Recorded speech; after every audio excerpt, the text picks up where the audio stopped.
मी सुरेखा की रसोई या चॅनलमध्ये तुमच्या सगळ्यांचं अगदी मनापासून स्वागत आहे।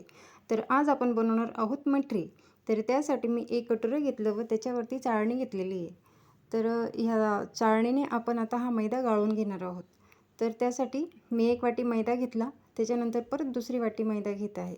तर आपल्याला 2 वाटी मैद्यापासून मठरी तयार करून घ्यायची आहेत। तर बघा अशा प्रकारे आपण हा जो मैदा आहे तो चाळून घेणार आहोत। तुम्ही तुमच्या मापानुसार तुम्हाला जे योग्य माप वाटेल त्यानुसार तुम्ही तेवढ्या मैद्याचे तुम्ही मठरी बनवू शकता। त्यानंतर आता मी हे चाळून झाल्यानंतर बघा अशा प्रकारे आपल्याला चाळून घ्यायचा आहे मैदा, ज्यामुळे त्याच्यात काही घाण वगैरे असेल ती निघून जाईल। त्यानंतर आता आपल्याला याच्यात टाकायचं आहे चवीनुसार मीठ। परत आता आपण त्याच्यात टाकणार आहोत ओवा, कारण ओवामुळे मठरी जी असते ना ती आपली मस्त छान चव येते तिला, त्याच्यामुळे आपल्याला क्रश करून ओवा टाकून घ्यायचे आहेत। नंतर आता आपल्याला याच्यात टाकायची आहे थोडीशी कसुरी मेथी। तर मेथी जी असते ना ही नॉर्मल मेथी आहे, मेथी धुवून व वाळवून ठेवलेली आहे। तर अशा प्रकारे तुम्ही पण कसुरी मेथी घरी तयार करू शकता। त्यानंतर आता याच्यात आपल्याला मोहनसाठी तेल टाकायचं आहे। तर तेल तुम्ही नॉर्मल ऑइल वापरू शकता, तुम्ही जे पण घरात वापरता ते तेल तुम्हाला टाकायचं आहे। तर अशा प्रकारे आपल्याला हे पीठ बघा असे त्याची मूठ वाढली जाईल इतपत आपल्याला मोहन टाकायचं आहे त्याच्यामध्ये, म्हणजे ऑइल टाकायचं आहे। त्यानंतर आता आपण हे थोडं पाण्याने घट्ट असं म्हणजे शंकरपाळ्यांसाठी आपण जसं भिजतो ना तशी कणिक भिजायची आपल्याला।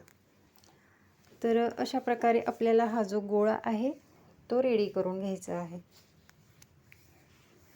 तर बघा माझी जी कणिक आहे ती भिजून झाली आहे। आता आपण हिला झाकून कमीत कमी 10-15 मिनिटं आपण कवर करून ठेवून देणार आहोत झाकून। तर आता 10 मिनिटं झाले। 10 मिनिटानंतर मी परत त्याला एकदा मसळून घेत आहे आणि आता आपण बनवून घेणार आहोत याच्या मठरी। तर बघा याचे जे आहेत ना आता छोटे छोटे गोळे करून घेणार आहोत आपण। अशा प्रकारे आपल्याला छोटे छोटे गोळे पूर्ण कणकेचे करून घ्यायचे आहेत, तोडून घ्यायचे छोटे छोटे गोळे।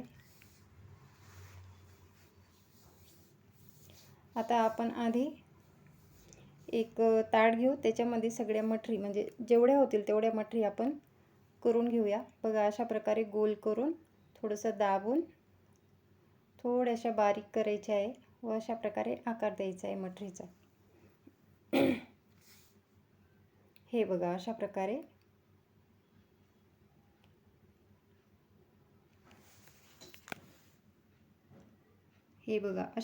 आपल्याला सगळ्या मठरी रेडी करून घ्यायच्या।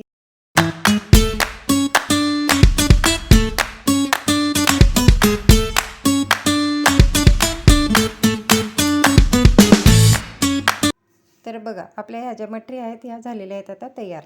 आता आपण गॅस ऑन करून कढई ठेवून घेऊ व कढईत आपल्याला तेल टाकून घ्यायचं आहे।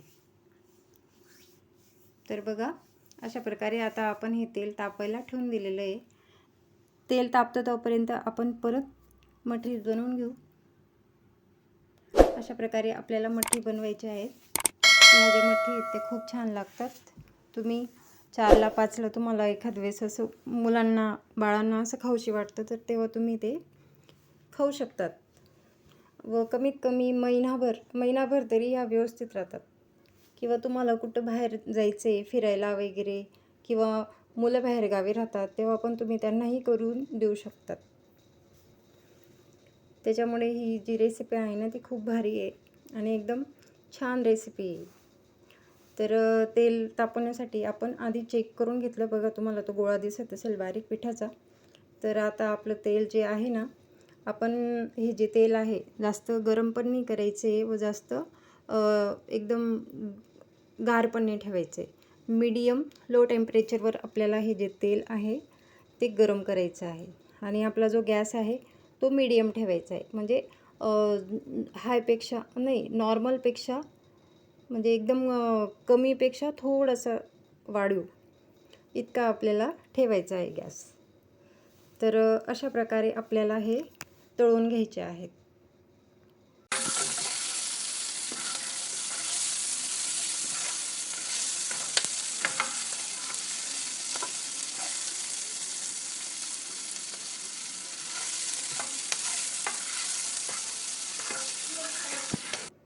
तर बघा, थोड्या थोड्या वेळाने आपल्याला ते लक्ष द्यायचं आहे. तर अशा प्रकारे आपण ह्या ज्या मठरी आहेत या तळून घ्यायच्या आहेत. तर यांना आपल्याला असे मस्त व्यवस्थित मंद आचेवरती गोल्डन ब्राऊन होईस्तोपर्यंत तळायचे आहेत. त्यानंतर मग तशाच ज्या पण आपल्या शिल्लक मठरी असतील त्या आपल्याला सगळ्या बनवून घ्यायच्या आहेत. तर बघा, मी सगळे जे शिल्लक पीठ होतं माझंवालं ते मी परत म्हणजे सगळ्या मठरीज बनवून घेतलेले आहेत. तर बघा, अशा प्रकारे आपल्याला बनवायचे आहेत.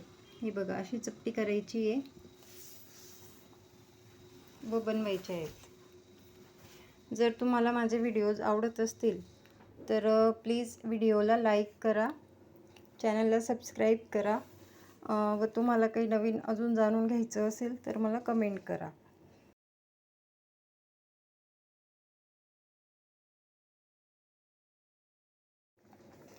तर बघा, आपले जे ह्या ज्या मठरी आहेत ना, मस्त गोल्डन ब्राऊन कलरच्या झाल्या आहेत.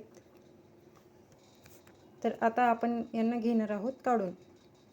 तर आपल्याला ह्या आता झालेल्या आहेत. ह्या आता आपल्याला ह्या काढायच्या आहेत. तर आता आपण एका भांड्यामध्ये यांना काढून घेणार आहोत बाहेर.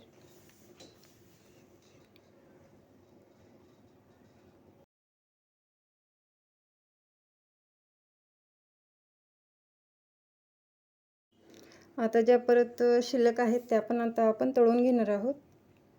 तर हे बघा, जेवढ्या त्याच्यात मावतील तेवढ्या आपल्याला तळून घ्यायचे आहे. हे बघा, मध्ये मध्ये यांना चेक करत जायचं आहे.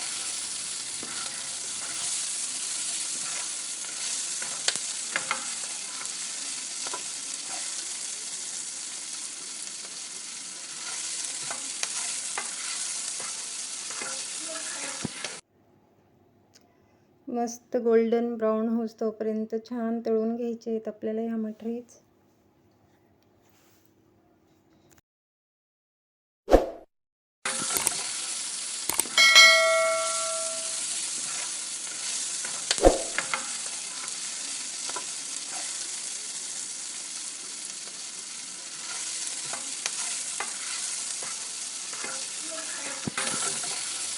बघा, कसले भारी दिसत आहे. मस्त एकदम गोल्डन गोल्डन आणि छान असे खुशखुशीत झालेले आहे. जाळी पण एकदम भारी पडली आहे. मी तुम्हाला शेवटी तोडून दाखवेल. तर अशा प्रकारे आपल्या ह्या ज्या मठरी आहेत त्या झाल्या आहेत आता डन. आता शेवटच्या काय 5-7 आहेत शिल्लक, ते आपण मस्त तळून घेऊ आणि छान चहासोबत कॉफीसोबत एन्जॉय करू. तुम्ही लहान मुलांना, तुमच्या घरात मुलं असतील किंवा काही तुमचं पार्टी वगैरे काही फंक्शन आहे, तुम्हाला छोटी मोठी पार्टी करायची आहे तर त्याच्यासाठी पण तुम्ही मस्त करू शकता. महिलांचं काय किटी पार्टी आहे, गेट टुगेदर करायचं आहे छोटं मोठं, तर त्याच्यात तुम्ही मस्त एकदम साधा आणि सोपा आयटम आहे. तर तुम्ही या मठरींसोबत मस्त जिलेबी किंवा मग चिवडा, जिलेबी आणि मठरी असं दिलं तर एकदम मस्त कॉम्बिनेशन होतं. किंवा मग स्वीट तुम्हाला जे ठेवायचं असेल ते, किंवा मग काही बड्डे वगैरे त्याच्यात पण तुम्ही हे करू शकता. किंवा मुलांची पार्टी आहे त्याच्यात पण तुम्ही एकदम साधं आणि सोपं एकदम सुंदर रेसिपी आहे. तर तुम्ही नक्की ट्राय करा. आणि जर माझा व्हिडिओ तुम्हाला आवडत असेल तर प्लीज व्हिडिओला लाईक करा, चॅनलला सबस्क्राईब करा. आणि जर अजून तुमच्या मित्र मैत्रिणी, आई वडील जे असतील त्यांना तुम्ही हा व्हिडिओ फॉरवर्ड करा. तर बघा, आपल्या ज्या मठरी आहेत ना त्या पूर्ण मस्त झालेल्या आहेत. किती छान दिसत आहे गोल्डन गोल्डनमध्ये. तर बघा, आता एकदम भारी झालेल्या आहेत. तर आता मी तुम्हाला दाखवणार आहे की या मठरीजला जाळी कशी पडलेली आहे. तर मी आता एक मठरी तुम्हाला तोडून दाखवणार आहे. तर बघा, आता ही एक मठरी घेतली, मी तोडून दाखवते. तर हे बघा किती सुंदर जाळी पडली आहे, एकच नंबर. तर प्लीज व्हिडिओला लाईक करा, शेअर करा, चॅनलला सबस्क्राईब करा. Okay bye, thank you.